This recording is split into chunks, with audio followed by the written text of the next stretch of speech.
Bihar, UP. UP म्हणजे UP उत्तर. प्रदेश. हां, उत्तर प्रदेशात कोणता जिल्हा आहे तुमचा?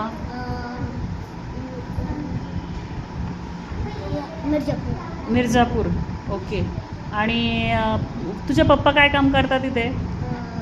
कंपनीचा. कंपनीत आहे. आणि इथे कुठे राहतो तू खडकीमध्ये? खडकी खडकी खडकी बायपास. बायपासला राहतो का? ओके. तुझ्या आईचं नाव काय आहे? चंदा देवी. आणि तुझ्या बहिणीचं नाव? आस्था.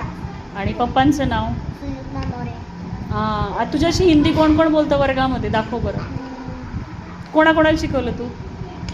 तिचं नाव सांग. गौरी. गौरी. अजून ही आराध्या. अजून रिया. हां, रिया पण होती. अजून हां, रुद्र. नाही आता. हां, रुद्र पण नाही आता. रुद्र बोलतो ना तुझ्याशी? हो. हां.